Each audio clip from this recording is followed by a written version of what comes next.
everybody.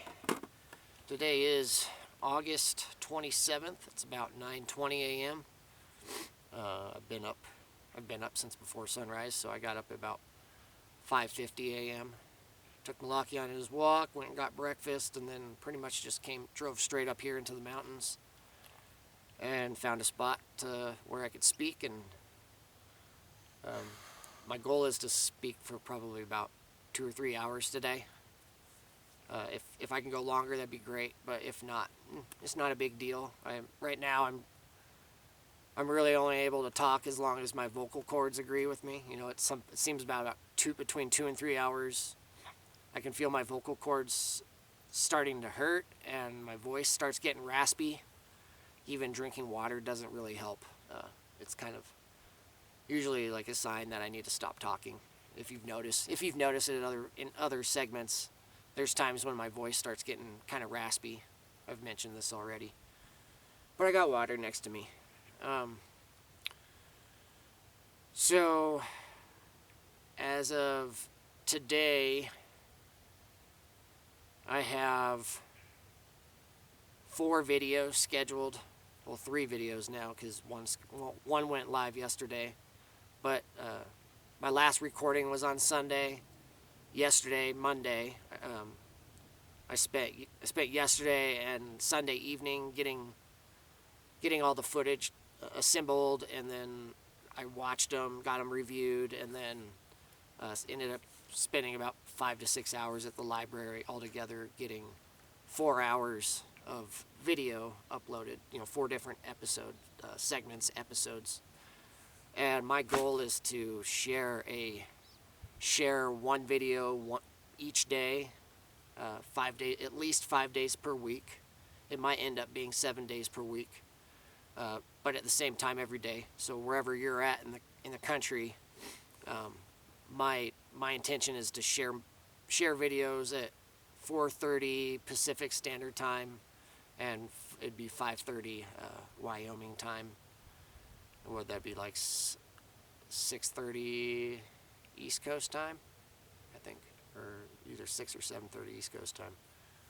I think it's 7:30. But anyways, wherever you're at, you can count on watching a video. If this is a story that you have been enjoying and look forward to hearing more about, my intention is to have a video for you to watch each day at the same time every day, so you can just plan on that. And so right now I'm caught up. As of today, I have 3 videos scheduled. So between today, tomorrow, Wednesday, which is Wednesday, and Thursday, I have 3 videos that will go up at the same time each day. And then whatever I record today, hopefully between 3 and 4 hours is what I'm hoping for. I'll get all of that assembled, and then I'll take the time getting all that scheduled on YouTube. So for you, just keep in mind as you're watching these videos, when they do get shared to YouTube, the time of when the video was originally recorded, what you're watching might be a few days behind real time.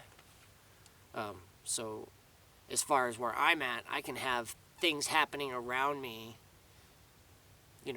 as far as real world stuff happening around me as a product of each video going live. But from where you're at, you're a few days behind. So if something around me is significant and it's worth mentioning or talking about on camera, when I do eventually talk about it on camera, whenever it is that you watch it, it's probably going to be, it's already going to have happened like a few days prior. So it's not going to be like a directly current thing. It's just kind of the dilemma I'm in with sharing the story. I could compile everything into 2 or 3 hour long videos and just share a single video that's that long, but it's a very time consuming process. If anything longer than an hour, it requires me to be sitting in place at the library for like twice as long as the video. So if I share a 2-hour video, that means I probably am going to have to sit in place at the library for like 4 hours, as opposed to 2 hours, which is already tough. So just keep that in mind. Other than just that being said, there's not really anything current that I'm going to talk about. So we're just going to be jumping right back into where I left off on the previous segment. I'm going to assume that you've watched it and you're ready to hear what happens next. So there's not really any point for me to talk about things that I've already talked about, as far as where I left off. So, what's that? I've already burned 6 minutes, so I'm just going to cut and then take a drink of water, and then we're getting started. So, get ready.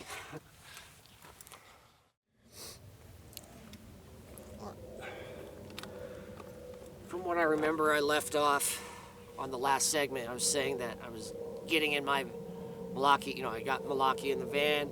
I'm loaded in the van. Everything's organized in the van. I'm ready to go on this at least 2-month road trip down to the southwest corner of the United States.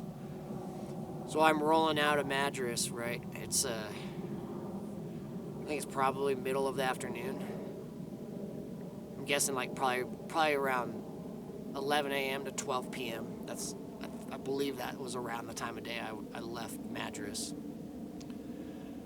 So from Madras, I just started driving north. So you go from Madras up to Redmond and then to Bend, and then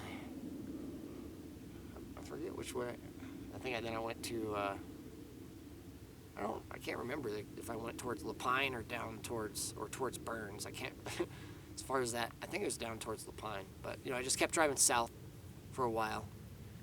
But from Madras to Redmond, I mentioned in the last episode that I never told my parents, I never told my mom or my dad that I was stopping in Las Vegas. I never told them about the DMT, planning on getting DMT and mushrooms. I wanted to also get magic mushrooms if I could. But I never told them, I never mentioned that to them. And the only thing I had said to my family, I had only talked to my mom and told her where I was going. I was going to Sedona, Arizona. And then I told her the Grand Canyon, and then Southwest Utah, just all those national parks. That's as much as I told her. And as far as that's all that they had knowledge of, and anything that my dad knew, anything that he had become aware of as far as this trip would have only become available to him through my mom. I told my mom, so whatever my mom told him, that's how he knew about my trip. I never said a word to him. As far as I was concerned, I could have left Central Oregon and gone on this entire 2-month road trip and never spoken a word to my father the entire time. I could have gone on that entire trip, returned back to Central Oregon to grab some of my belongings, and then driven up to Montana without ever saying a word to him. That's how bad our relationship was at the time. That's how bad the family dynamics was for me at that time. Having someone who's supposedly your father who you can't even talk to because he's so fucked up in his brain. If I was just to generalize it or summarize it down into a thing, he's so fucked up in his brain between his alcoholism and dressing like a woman and talking like a woman when he gets really drunk, and on top of him just being very mean, and at certain times he could be really evil as far as things that I have observed and encountered and witnessed through my upbringing. And now that it's 2018 and I'm in going on my mid to late 20s, everything that he had been able to get away with when I was a teenager and a child, he couldn't get away with that stuff around me anymore because I just wouldn't put up with it. So because he had no power over me, and I, pretty much had nothing to do with him. Hold on, there's a ATV coming by. Just let them pass.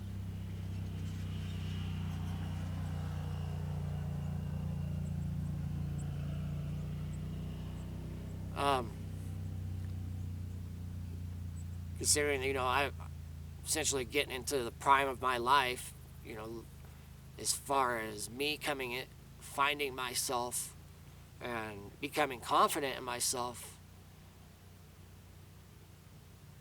he no longer had power over me. There's nothing that he could really say or do to influence my perception of how I wanted to live my life, as in contrast to how he perceived I should live my life.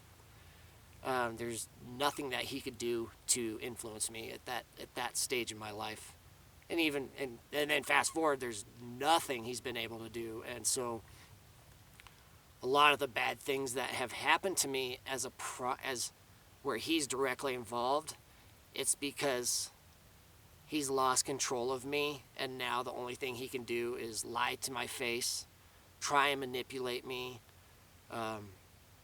collude and work with other people behind my back, and just do all kinds of messed up things without my knowledge that directly affect me, because he's literally trying to control my life and the direction that I'm going. And it has seemed, the longer that I have been refusing to get in line with whatever it is that he's affiliated with, the more severe the consequences I have received. The more fucked up things that I have encountered as a product of him and whoever he's connected to.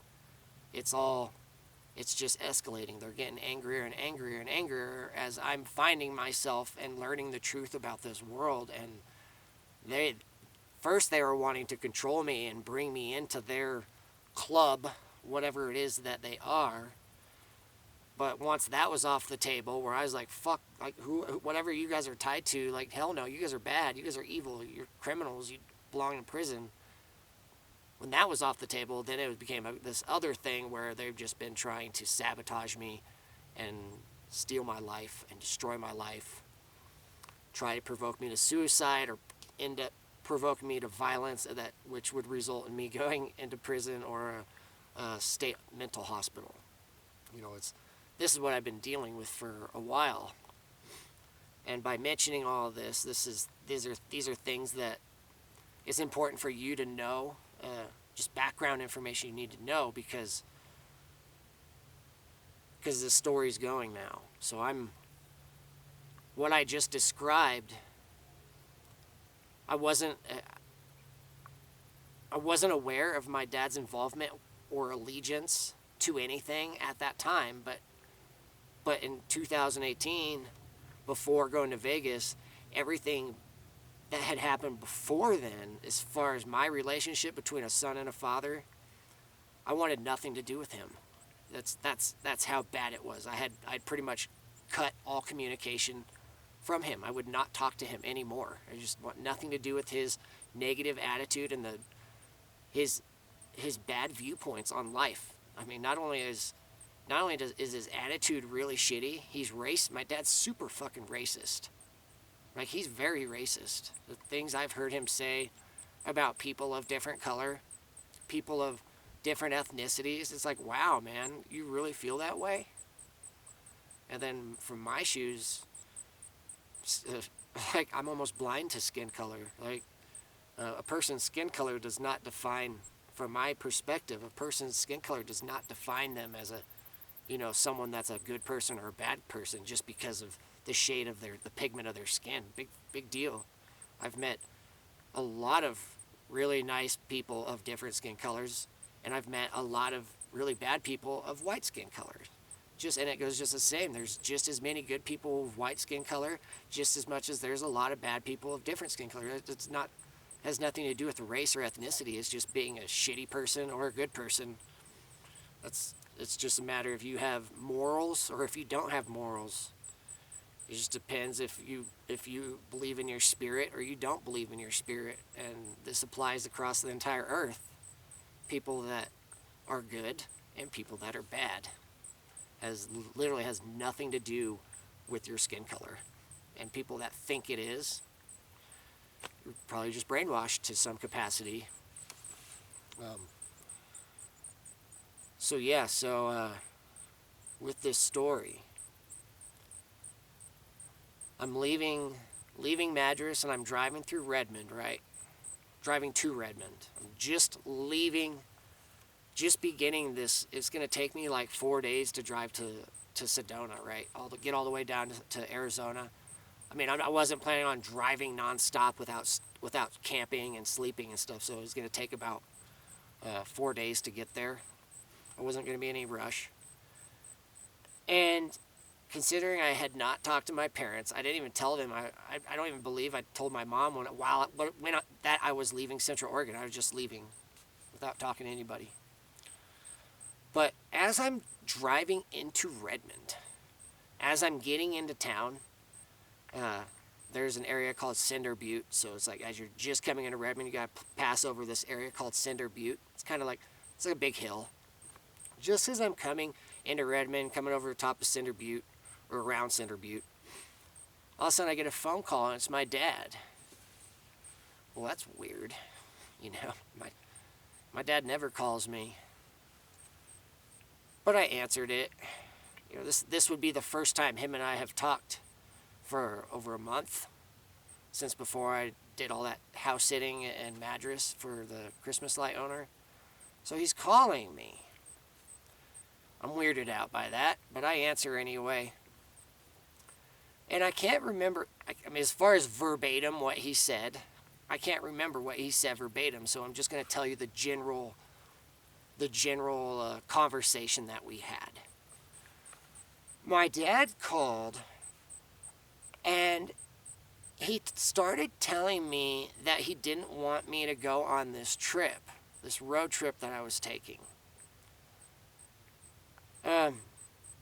He just kept going on and on about telling me that he's like, just please don't go on this trip. Like, just don't go. You know, you can come stay at home with me and your mom. You know, we can work things out. You know, you can stay here as long as you want. And he's trying to get me to. He's just trying to get me, like, really. From the tone of his voice, he really sounded like he did not want me to leave Central Oregon. It almost sounded like he was begging me, and at some point it sounded like he was crying on the phone. Like he was saying he was sorry. You know, he was just going off saying he was sorry and telling me that I didn't have to go on this trip, and I could stay home, and then we could all work it out as far as, like, you know, whatever beefs and stuff, like we could all just work it out. And it was really weird, him saying all that stuff, because it was just, from my shoes, it was completely random and out of the blue. But also at the same time, he's calling me right when I'm leaving on this trip. I've had a month, you know, I've had, you know, not only it had been like 2 weeks since I settled on where I was going to go, but I had been chewing on where I was going to go for a month. So I've been planning for this whole thing for over a month, and now it's in motion. I'm literally driving, and I'm literally on my way out of Redmond, or I'm coming into Redmond, and I'll be out of Redmond within 10 minutes, you know, going through the other side. But he's calling me now, and he's telling me, begging me not to go, and telling me he's sorry that I can stay with him and my mom. And I'm just trying to put all these things together, and I was like, that's not like him at all. So as a response, you know, he says all this stuff telling me not to go, and I just pretty much almost shut the door in his face, and I was like, Dad, you've had over a month to talk to me. Whatever you got going on in your head right now, understand, you've had a month to talk to me, and you're calling me as I'm leaving on this trip right now. You're calling me as I'm leaving, telling me to cancel this trip just because you feel bad about how you've been treating me all this time. Now you feel bad and you want me to stay home, and then you want to work it out. Now's the time. I'm like, I'm sorry, but I've already planned all this. I'm not stopping my trip on account of your guilt. Um, more or less, that's how the conversation went and ended. I just laid it out. I'm just like, I don't have any time for you anymore. It was as far as what you going back and forth like a bipolar person. One moment you're super angry with me all the time, treat me like I'm a piece of shit, and the next you're crying and apologizing me, begging me not to leave. And then once I'm there, it's back and forth like you're fucking gaslighting me like crazy. Like treating me like I'm like he treats me like I'm the crazy person. Anytime I open my mouth and talk about things that are happening in the world, yet from my shoes, I feel like I'm pretty grounded. I feel like I'm pretty aware of myself, and I'm pretty aware of my surroundings. And I've always said that there may be times where I've shared things that I might not necessarily be true, or I might be wrong about. That's okay. It's okay. Like, I'm looking for answers. The whole point of what I've been doing, I'm looking for answers. And I've also said there's not everything I've shared is an absolute. It's why when I talk about things, it's up to each person to go do their own research and to figure things out for themselves, to try and make sense of what I'm talking about, because no matter how hard I try elaborating or sharing anything about any given topic, I can't force you to believe me, and I can't just tell you something and then you're like, aha, I get it.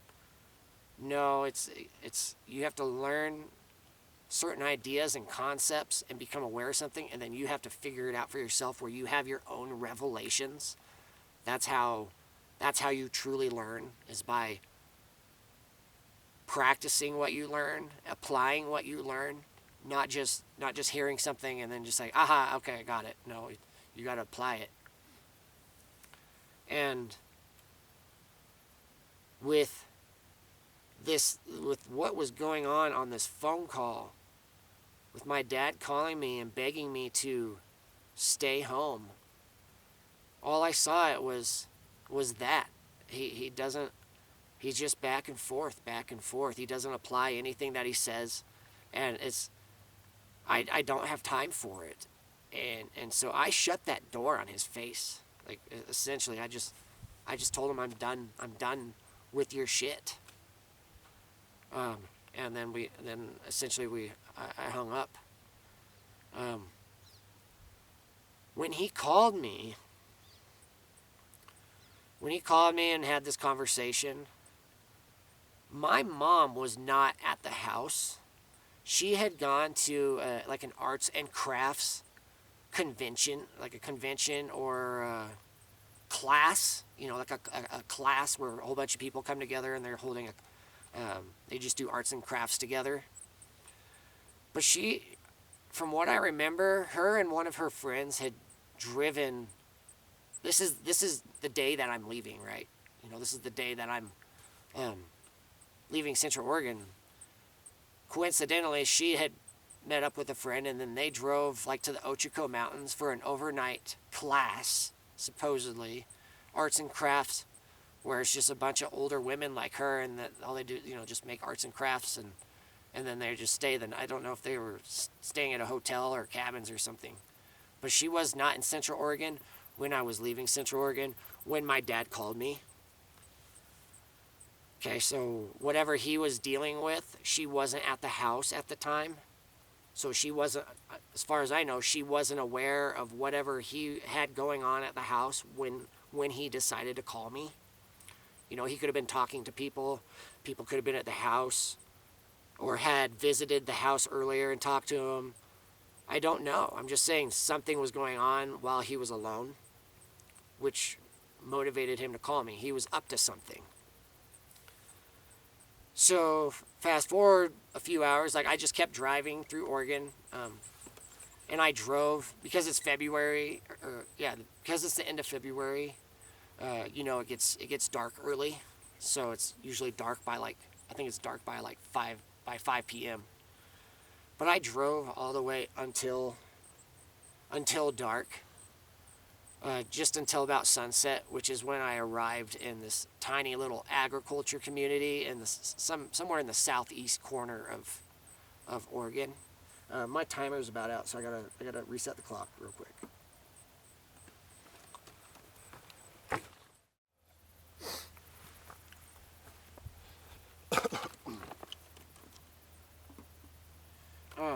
So I drove. I got Milwaukee with me in the van, but I drove all the way. I don't even know the name of the town, but it was some tiny little like agricultural farming community. You know, a place that probably has less than 500 people.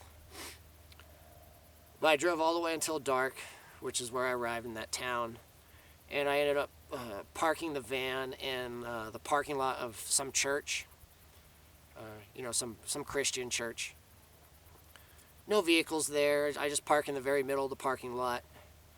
And then keep in mind, remember all the text messages that I had received while I was house sitting, those incomplete phone numbers. I was still getting those, just like once or twice per day. Excuse me. I feel like. Excuse me. So I was really weirded out because not only was I getting text messages, I was still continuing to share things and information on my Instagram page. And I was having people message me on Instagram, and I was getting weird messages from people that I didn't know. Just in totality between social media and Instagram alone, and then the weird things that happened while I was house sitting, like the doors opening in the middle of the night. Like I felt like it was almost like feeling paranoid, like I'm being followed. But I wasn't being paranoid because, these things were actually happening to me. So it's not paranoia when you're actually having these things happen, where there's actually people fucking with me in different ways. So I was just getting like very hypersensitive to my surroundings everywhere I went, and I just had this feeling that I was being followed. Didn't really matter where I went; it just seemed like I was being followed, and I couldn't really pinpoint where this feeling was coming from. It's just overwhelming sensation that I had a lot of eyes on me, both good and bad. That night when I slept in that church parking lot, nothing eventful happened that night. Just I slept, and then woke up before sunrise, and after letting Milwaukee go to the go take Milwaukee for a quick walk, allow him to go to the bathroom, and then I went and used the bathroom. I think probably like a porta potty, or drove to a convenience store or something. I didn't go to a convenience store. But after taking care of my basic needs, right after getting up and eating a little bit of breakfast, like I kid you not, as soon as I started driving the van, as if to leave this little farming community, just to get back on the highway and continue driving south and head into Nevada.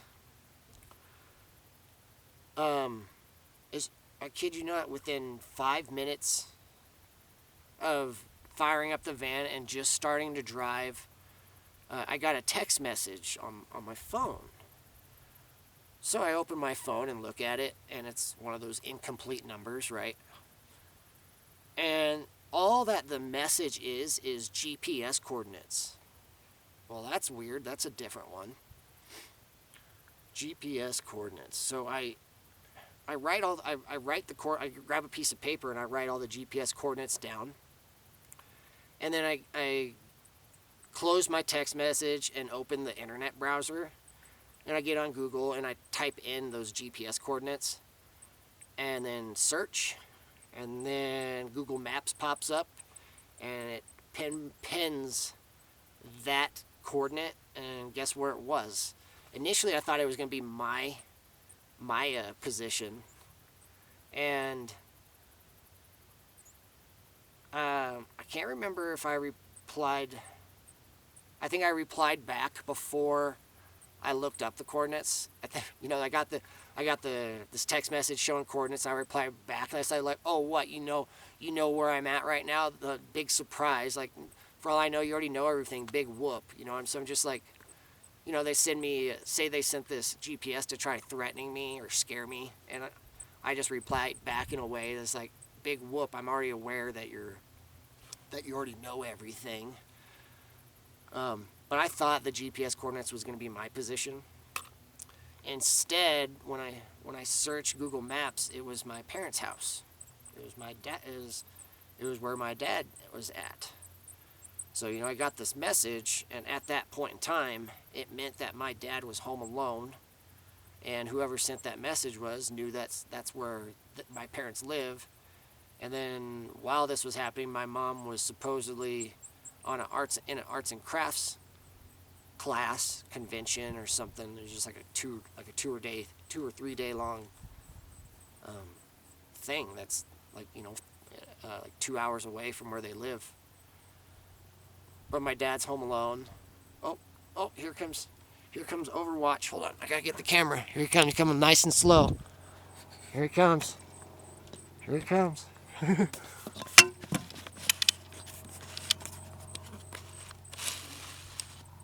Here he is.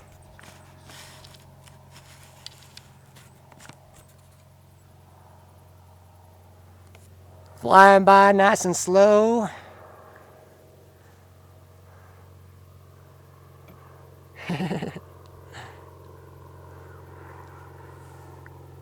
I'm waving at him.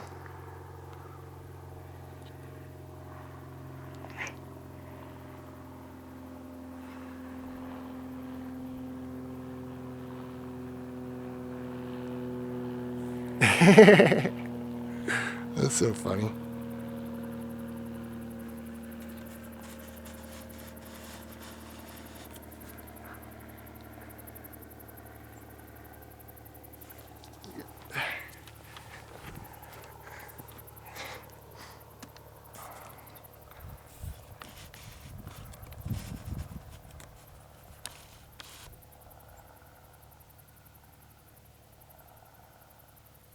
I wonder if he'll probably end up doing a loop and coming back around. We'll see. I'm just gonna let this play out for a moment. It's not a big deal.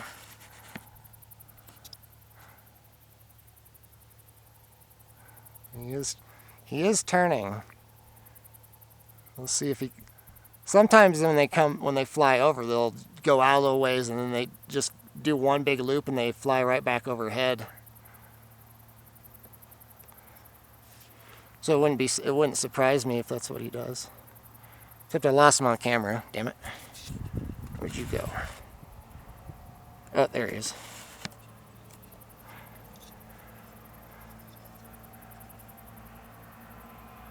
Oh, now here comes the four-wheelers. Anyways, I'm gonna stop this just because I messed up the tripod.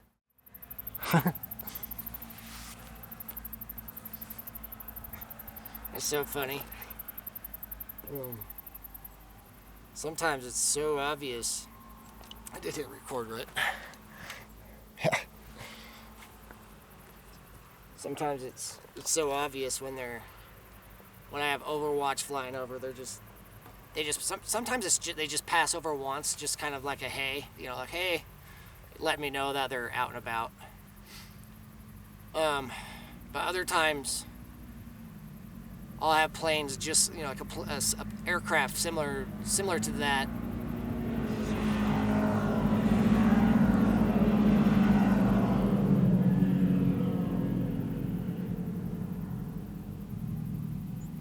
This isn't the aircraft isn't anything new for me. At some point, I'll let you know when I started having aircraft start following me around. It took me just up until a week and a half before I got my van until I realized that they're on my team. For a long time, I thought they were bad. I thought they were bad people that were following me around, but they're not. They're protecting me, as far as I'm concerned. There are a lot of ATVs right now.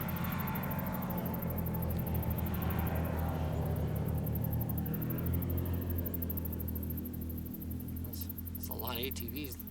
Right after that plane flew over, all of a sudden I think that's like at least 10 that's ridden by. At some point, you get to learn.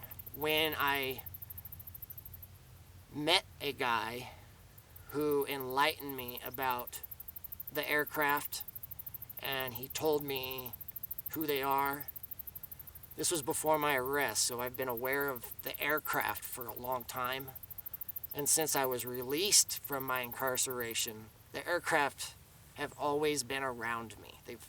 Back in Central Oregon, as I was living with my parents, whenever I would go out and about, either working during the day or going out exploring around Central Oregon to take Malaki hiking or hiking somewhere,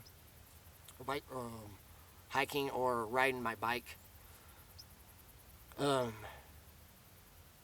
aircraft were always around, and I've always been aware of them, and for a long time I had always associated them as people with bad intentions that were just pretty much just harassing me. But there was a point, right? You know, I think it was about 5 days after Malaki got drugged and kidnapped. Something happened where I had a revelation where somebody that I know, have met in the past, he appeared to and he was pretty. It's a very trippy story, and I'm just trying not to give out too many hints or details. But one of my friends appeared right when the aircraft were following me, and he helped me connect the dots to let me know that the aircraft are on my team and that they're trying to get my attention, to let me know that I'm not alone, to let me know that I'm being protected. And then since I've made that connection, the energy shift is so much different. Whenever I see, like, for a long time, whenever I would see them, I'd flip them off. I'd be like, fuck you, fuck you. You always follow me around, quit harassing me, fuck you, because I'd always see them following me. It was obvious. But now, after I've tuned in to what's going on, and I know that whoever it is flying the aircraft, it's somebody that's on my team, now I wave at them. I wave at them, speak out loud to acknowledge them, just in case there's microphones around. I say thank you. They're up. If it's all true as I think it is, they're putting in a lot of time and hours up there doing their jobs. I imagine they're doing all types of tasks, doing recon and surveillance and all that. But yeah, so we kind of just got off topic with the aircraft.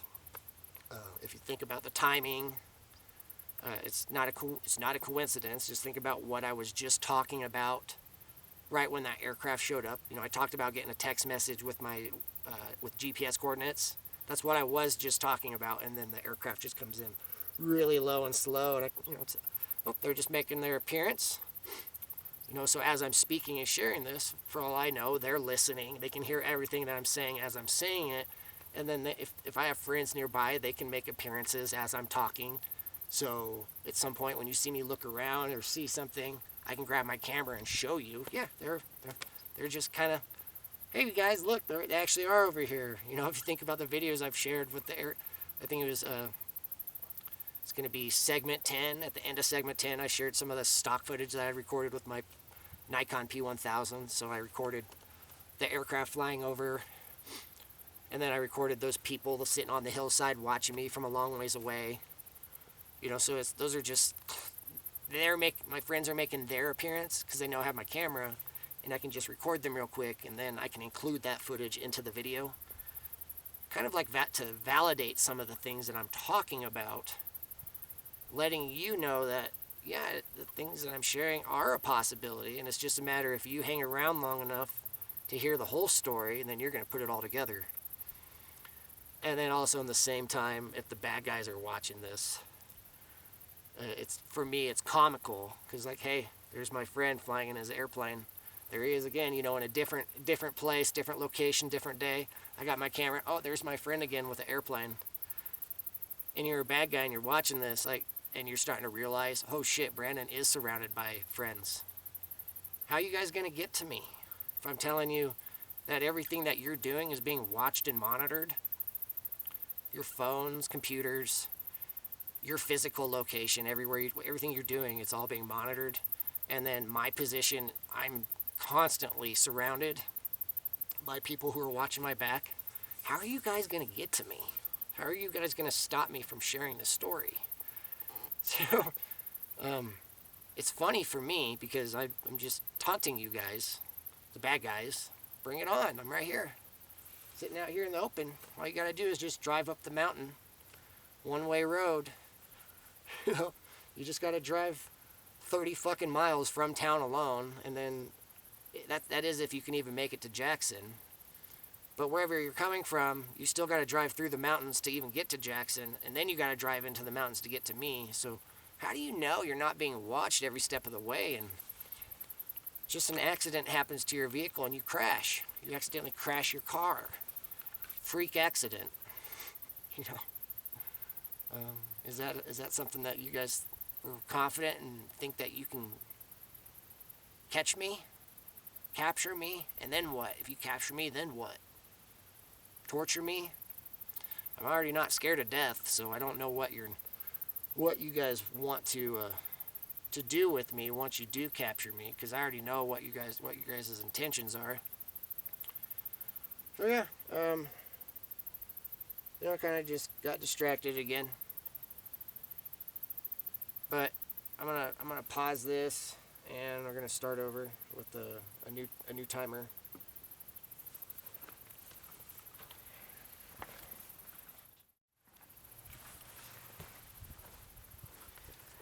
So when I got that text message with the GPS coordinates, I went on Google Maps, typed in the exact numbers that I had received, and it was my dad's house or my parents' house. And I replied back to the person, "Oh, cool, you know everything about me and my family. Big surprise," or something along the lines. And I never got a text, like the person never texted me back. All they did was send the GPS coordinates, which is really creepy and weird if you just think about it. And now that I knew that my parents, as far as I know, somebody's sitting near the house, sitting near my parents' house, and they just have eyes on it. I didn't really even know what that meant. But not knowing what that meant, it kind of just put me in a dilemma. Should I call my dad and give him a heads up, let him know what just happened? Or do I just let it go and not say a word? Whatever happens to him, happens to him. I ended up calling my dad. By this time, it was probably like 7:30 or so in the morning. It was just around sunrise. He answers the phone. I think I called him. Maybe I text messaged him. I don't remember how that. I might have just texted him because I didn't know if he was awake or not. Yeah, I think that's what happened. I text messaged him and I told him what happened. And he responded. He just acted like he was freaking out. And he's like, I was like, "Dad, I just got a text message from some random number with GPS coordinates of your house." And then he's like, "Oh my God, what have you gotten yourself into?" Like he's like blaming me for something.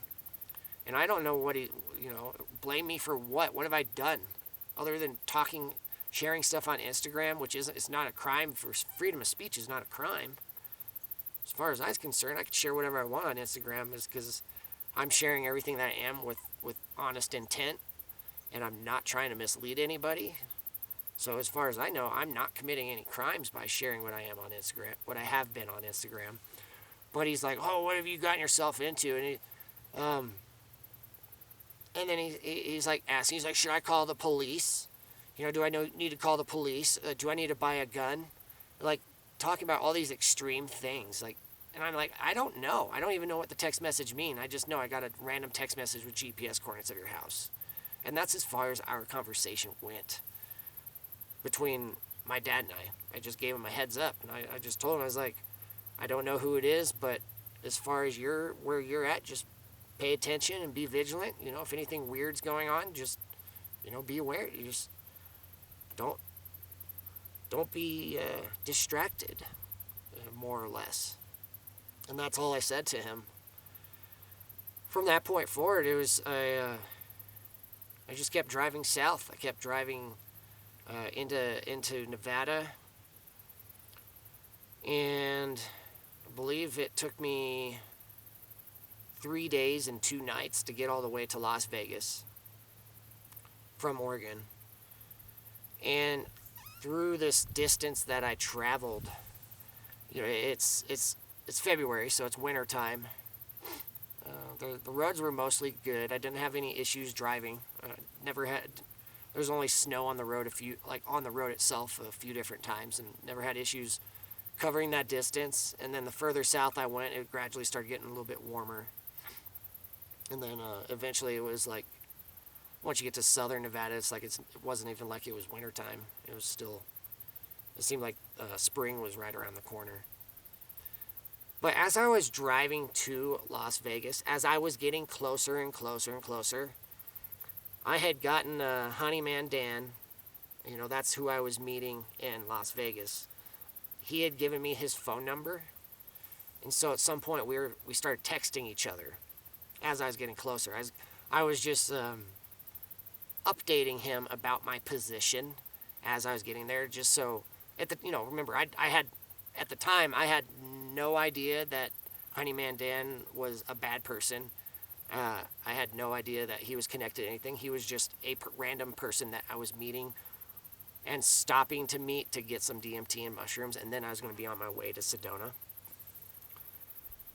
So when I'm sharing things, when I'm updating him, it's just for trying to be considerate of him, so I don't just show up unexpected. Because if he's planning on getting me some DMT and some mushrooms, it's just so he can be prepared for when I arrive. That way, I can be in and out of there as quick as possible. So we were communicating off and on throughout the day as I was getting closer. And then one really strange thing that happened while I was driving across the Nevada desert, just out in the middle of nowhere. There was no towns or anything nearby. It was just open sagebrush and desert. There was as I was going down this long straight road, a long straight stretch of the highway, there was a cloud, probably about my 1 o'clock position, off in the distance.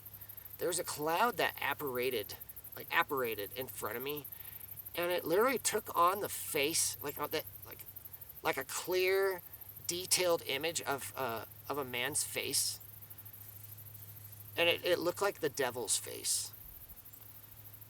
If you remember it would be episode 5, the last episode I shared with Hawaii, and near the end of the episode, this is if you've watched episode 5, near the end of the episode, I shared a few pictures where I talked about clouds apparating into different shapes that looked like different types of entities. Like they literally just appeared in front of me, really quickly. I see the image for what it is, and then it disappears, evaporates quick. And I've managed to take pictures of a few of these things. But this face appeared in front of me in the clouds as I was driving, and it literally looked like the devil's face. And I'm looking at it as I'm driving, what the hell? It literally looks like a face right in front of me. If you've seen the movie The Mummy, if you've ever watched the movie The Mummy or The Mummy Returns with Brendan Fraser, there's those scenes where when the mummy Imhotep, when he comes back to life, when he comes back into their reality, and then he starts chasing Brendan Fraser and his wife. I forget the actress's name. But there's those scenes where the mummy guy, the bad guy, where he's able to make his face appear in a giant wall of sand. Like he created a sandstorm. And so he created a sandstorm, and he's using that to chase Brendan Fraser and his other friends as they're flying through a plane, flying in an airplane. And then I think the second movie, it was a waterfall when they're flying in the blimp through a canyon, and the bad guy is controlling a giant wall of water. But in both those movies, there's two different scenes where it shows the bad guy making his face appear within the sand and within the water, where it literally just looks like his face, right? That's the only comparison that I can give to what I was witnessing. As I'm driving through Nevada, all of a sudden there's this face appeared in the clouds. And it was very detailed, as I can see the eyes, the nose, the mouth, and the shape of the head. Maybe even the ears. And then it just disappears again. It shows up, I see it for what it is, and it disappears. And I'm just really weirded out. And it reminded me, there's one story I didn't mention when I was in Colorado. There was another thing that was similar to that, where a face appeared in the clouds. It was, I'm speaking about Colorado, so earlier, so it'd be, we're backing up about it'd be like July 2017. So I'm at Colorado, and I'm sitting on the front patio of my cabin, and I'm by myself. The other ranch hands are somewhere else, the owner's somewhere else. I believe it's near the evening, kind of close towards the end of the day. And I'm sitting on the front patio of the cabin, just looking at the property out in front of me. It's nice and open and everything. And then there's a whole bunch of like stormy, dark clouds up in the sky. And then as I'm looking up, literally like a giant face appeared in the clouds, and it was just like it was very similar to the face I saw driving through Nevada, but it was just a giant face, like it was looking down at me, and it looked like the devil. I mean, it was clear as day to me, and it wasn't even a hallucination. It was just, I'm just sitting there minding my own business, and then I look at it, and I'm like, what the fuck? But both when it happened in Colorado, I didn't have my phone on me, and I'm watching it apparate in front of me until it's a full, clear image of a face, and it just stays that way. And it seems like every time that I've noticed these things, as soon as I turn around or start searching for my camera to take a picture, they always just disappear really fast. So the instance in Colorado, when there's just this giant face right in the sky, and it looked evil, it looked bad. It looked like a malevolent face. Didn't look friendly. But I go run inside the cabin and start looking for my phone. By the time I get my phone and get the camera open and put it in video mode, it's gone. Or at least it had disapparated, apparate and disapparate. I think that's the word. It had at least disapparated enough that you couldn't really tell what I had seen. It would just, if I had taken a picture of it, you wouldn't be able to tell what I saw. And it was the same thing with what happened in Nevada when there was the face that appeared. By the time, after I looked at it for a while and saw its meaning, by the time I took my eyes off of it and started looking for my phone and get the video, the camera application open to take a picture, it's already faded away to all you can. If anything, it's just a very vague silhouette of what I had previously seen. So this occurred while I'm on my way to Las Vegas.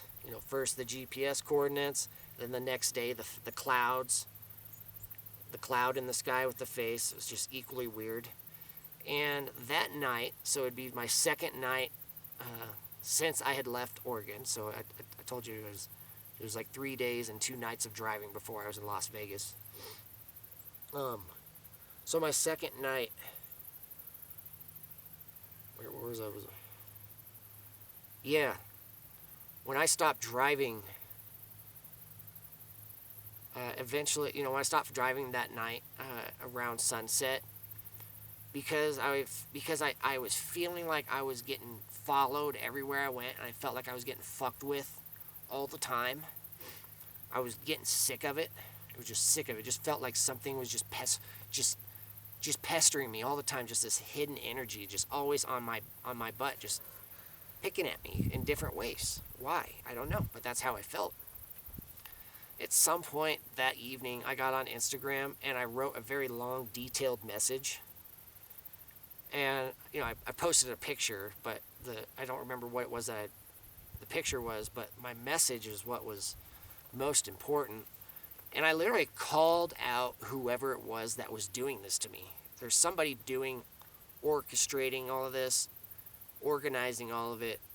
I don't know, but somebody was doing all of this fuckery to me. And so I used Instagram. And that's what I said, whoever's been messing with me, following me around, blah, blah, blah, I'm tired of it, and I want to meet you face to face so we can talk this out and get things figured out, more or less, something along those lines. And I was just like, I'm sick and tired of this, and I just, let's meet peacefully under a tree, and let's just talk. And that's all I said.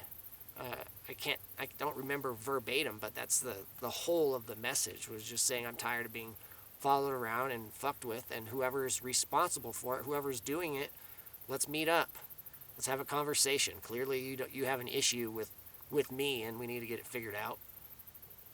So if that was true, in the sense that there was somebody out there organizing all this, orchestrating all of this, and they read that, that's almost like an invitation. That's saying, okay, well, maybe Brandon will actually meet us, and we can actually have a reasonable conversation with him, and then we'll go from there. So I established that as, whoever's behind it, wherever you're at, let's meet up. I didn't know it was Dan, Honeyman Dan. I didn't know it was him.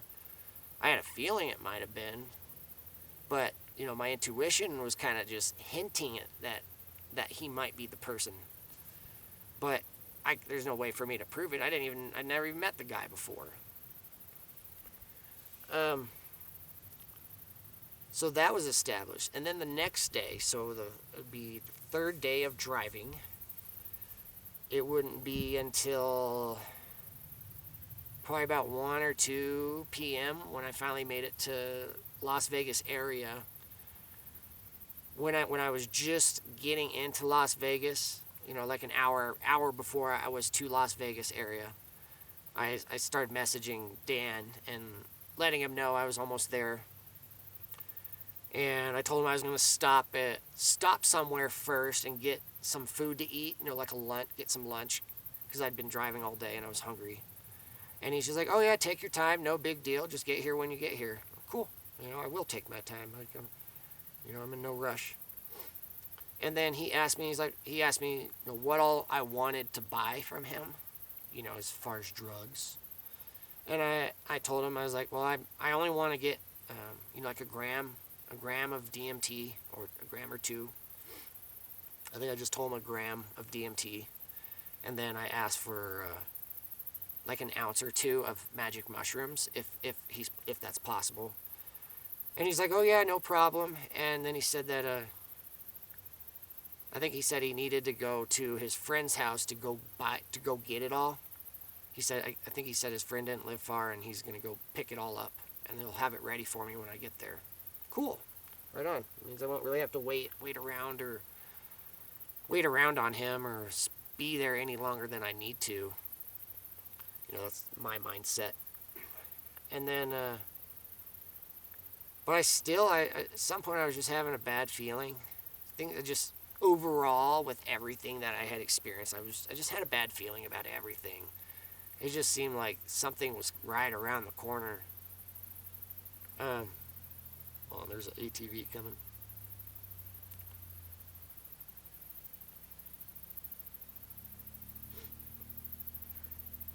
I'm just going to stop because now there's only a few minutes left on the clock. Yeah, got it.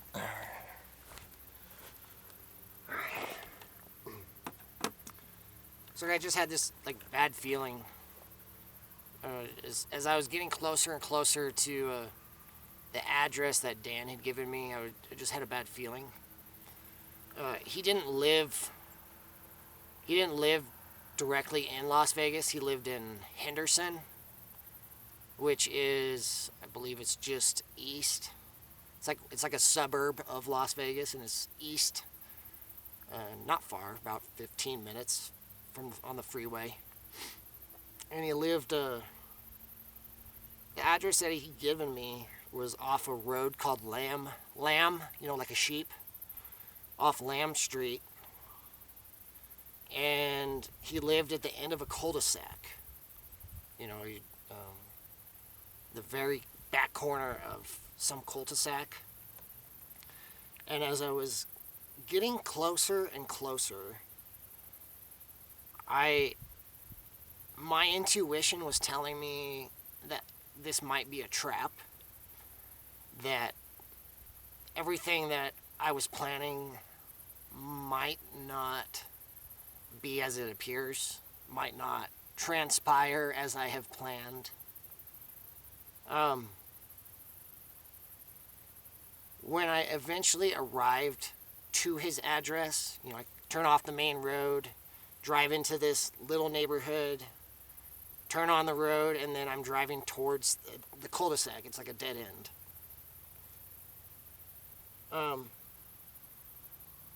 When I laid eyes on his house,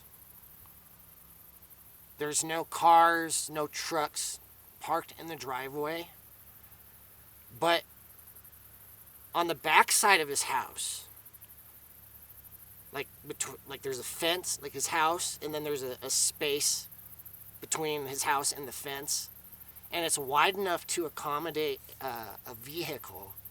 And he has some giant military truck parked on the back side of his house, and you can see it plain as day, but it's somewhat concealed. You can see like the engine and the driver's door and the tall canopy, like the roof of the vehicle. It looked like a communications truck. It has like a, hold on, wait for this ATV.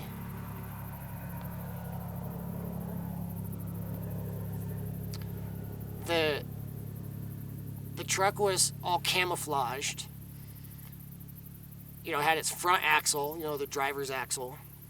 And then on the back it was a double axle, and it had heavy duty tires. Like the tires were like this tall, and there was like 8 tires, all together in the back. So had 10 tires on the vehicle altogether. It was a big truck. That's the only vehicle on his property. There's no car or any type of truck or any other vehicle parked on his property.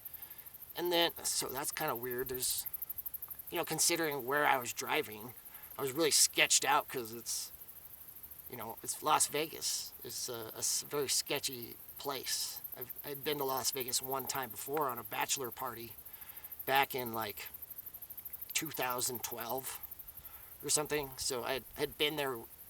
I'd seen that area once, and I already know that area is sketchy as hell. It's Sin City, right? And I'm going into some sketchy-ass neighborhood, apparently. And so when I turn into this cul-de-sac, and there's no vehicle at the house, but Dan is out there. He's just standing there, waiting at the end of the driveway for me. And then the military truck behind him. All kinds of red flags was just telling me, nope, just turn around and leave. Just turn around and drive off. It's not worth it. Whatever he is selling, not worth it. That's what I was feeling. But also at the same time, my intuition was telling me, you cannot turn around and run. You can't. You have to face whatever is going on right now, as far as all this weird shit that's happening. I have to face it. If I just turn around and run, it's not going to be a solution for anything. And if anything does happen as a product of me running, I'm probably going to get chased. Kind of like a fleeing animal running from a predator. If I start running, that's going to initiate some type of chase. So rather than just, it's a cul-de-sac, rather than just driving to the end and turning around and leaving, Dan's just standing there watching me, waiting for me to pull in. So I gotta face it, right? So I just drive in. As I'm pulling in, I wave at him, ask him where I can park, and he tells me, oh, right here's fine. He points and says right there's fine. And so then I park. And I believe he had 3 dogs. He had like 2 Pomeranians and a larger dog that was really old. After I parked, I can't remember if his dogs ran out of the house or if he just waited for me. But when I got out of the van, I left Malaki in the van. I didn't want Malaki running up on him without him, without them getting acquainted first. So Malaki can just sit in the van and watch. So I get out and then go shake hands with Dan. I believe we shook hands, but at least we go introduce ourselves. We stood out there for a couple minutes, and it seemed like from his energy, it seemed like he knew me. Knew nothing about this person, but from his energy, it seemed like he already knew everything about me. That's just how I felt. He didn't act like I was a stranger. It was like he was expecting me. I'm picking up on this, but I'm not mentioning it. And then he invites me to come inside of his house. And he tells me I can bring Malaki. So that's pretty much the only reason why I agreed to go inside of his house. Was because Malaki was allowed to be there with me to kind of watch over and protect me if things got bad. So we go in his house, Malaki comes with me, and that's when I met all of his dogs. He has 2 Pomeranians and he had like an older dog that he had named Cujo, like the movie, the movie Cujo, with that dog that was like really vicious and killed people. So his older dog was named Cujo, but it was a female, and she had arthritis and was like pretty much near the end of her years as far as her dog life. So not very mobile or anything, and no form of aggression between that dog and his bigger dog and Malaki. And so Malaki's super excited because he's around dogs. So Malaki's in the house, in their house, in Dan's house with us. And then Dan guides me through their living room, which was their dining room, which is right next to the front door. So we go through the front door. There's this little dining area with a table and all kinds of shit just scattered all over the place. Like, it's kind of messy. I'm not really paying any attention to it. It's not my house. I'm not gonna start staring at all of his stuff and acting like I'm judging his way of life. I didn't really care. I was mostly focused on him. I just have to keep reading his energy and see if there's any type of bad intent that I can pick up on. But we go through the dining area and go down this little hallway towards the back of the house, which is where the kitchen and living room is, which is a joined room.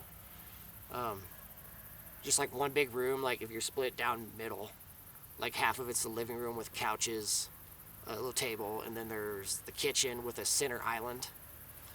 And so Dan and I stood around that center island in the kitchen, and we're talking for a little while. We didn't have any like small talk. It was all pretty much, pretty straightforward, direct about what I was there for. I told him that, I wanted to get the DMT and I wanted to get the mushrooms. And then he asked me if I knew much about DMT, I think. And I said I didn't. I said I was going to do it for the first time, and I told him where I was planning on doing it. And then he tells me that he strongly suggested that I do not buy the DMT from him and not to go do DMT by myself. And he specifically said, because he's like, if you take this DMT and you go out into the desert and you smoke this stuff, you don't know what's going to happen, and you don't know who's watching you. He said, like, the moment you hit this DMT, you're going to be vulnerable to anybody walking up on you and doing anything that they want to you. He said you could do your DMT experience, and then when you come back to reality, you could either you might be murdered, or you'll be kidnapped, and you'll wake up and you won't know where you're at. Somebody will have kidnapped you. You know, he said this to me, and I didn't respond to that. I just kind of stared at him and just allowed him to keep speaking because he had more to say. But in my mind, I'm like, what the fuck? Why would anybody do that to me? You know, at the time, I didn't really know anything. I didn't know who I was as far as my spirit. All I had was all my experiences and things I'd learned, but I didn't view myself as, you know, as far as there being anything really unique about why anybody would specifically want me to do anything bad to me. But I kept listening. And then he's like, telling me he's like, I would not recommend doing that because anything bad can happen.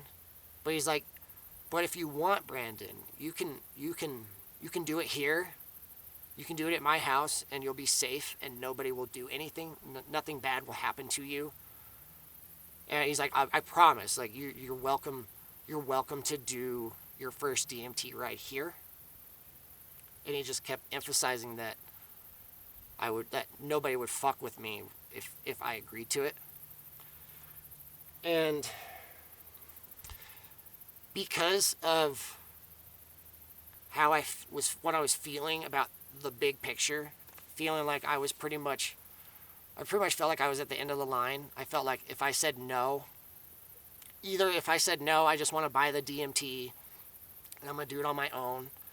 If I went and actually did that somewhere, I felt like somebody affiliated with Dan, or maybe even Dan himself, they would follow me wherever I went. However far I went, in Arizona or Utah. When I finally got around to doing DMT, they would make their move on me.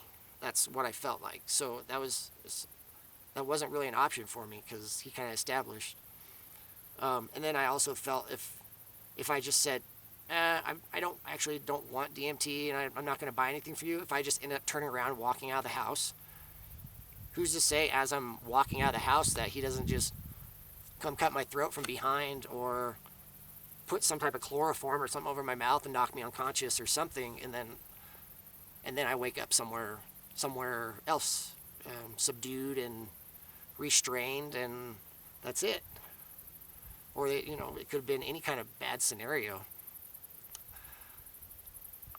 I felt like I had no way out, and so I pretty much agreed. I said I would do DMT there, so long as he promised that I'd be safe and wouldn't fuck with me. And right after I agreed, I'm not even kidding, within a few minutes after agreeing to doing this, well, immediately once I agreed, it was like his face lit up, like he was, Brandon agreed. Now I'm excited because he took that as an agreement. He said yes, Brandon. So that just meant that he's gonna start getting everything prepared. He's gonna get some DMT. He's gonna get his smoking device. He's gonna get it all prepared, and he's gonna have me do it right then and there. No waiting around an hour or chatting or anything. Like I'm doing DMT like now. I said I would, right? He wanted me to do it right then. Not that minute, but with it here relatively soon. Wait for this vehicle to go by. I kid you not, after I said I would do it, within a minute or two, all of a sudden I heard his front door. I heard somebody walk through his front door. So I look over, because I'm sitting, I think I was sitting on the couch. I had moved over and sat down on the couch because Dan was starting to get all the DMT stuff prepared. But I mean, I can't tell you exactly what I can't tell you play by play where I was at, what I was doing, and all this. I'm just telling you the general summary of how all this played out. After I agreed, we chatted some more, and then at some point I went and sat on his couch while I was waiting for him to get all the materials and stuff prepared for, and I was just gonna watch him, watch how he did all that. But someone, I was sitting on a couch, and all of a sudden, to my right, I could hear somebody coming through the front door, and then this guy, he's probably around my age, maybe a little bit younger. He's walking down the hallway towards us, and then he comes in and he just walks straight into to the living room, and he sits like Dan's couch was one of those L-shaped couches, like a really long L-shaped couch. So the guy went and sat on the opposite end of the couch, and they didn't even talk to each other. When I watched him come in, they didn't even really even acknowledge each other or talk to each other. They might have made eye contact, but beyond that, they didn't say anything, which was kind of weird. And I'm like, well, Dan didn't introduce me to, maybe he did introduce me, but they didn't really talk. And then as soon as this guy sits down, he pulls out his phone and he starts texting someone. The guy barely even acknowledged me. He looked at me and then just looked away. But he starts texting someone, and the next thing I know, I see Dan texting. So it's all of a sudden they're texting back and forth while I'm just sitting there watching it. And I don't know if they thought I wouldn't tune in on it, or if they were just being obvious about it, but whatever. But I just had this bad feeling. I was like, that guy, in my mind, I was like, if I had turned around and just left, that guy was probably the one that would have followed me. He's just sitting out there waiting. But because I said I was going to smoke, if there's microphones or anything, that gave him the go-ahead to come inside the house where he's just hanging out now. So that's a thing. I got this other guy. Not only is it uncomfortable that I'm about to do DMT with this person, Dan, who just said that if I went somewhere I might disappear, but now all of a sudden there's another guy here who's just giving me just as bad vibes. And now I'm about to do DMT with both of them and nobody else. Nobody that I know. I'm probably going to have to stop because the camp post is rolling up. He's probably going to talk to him for a moment.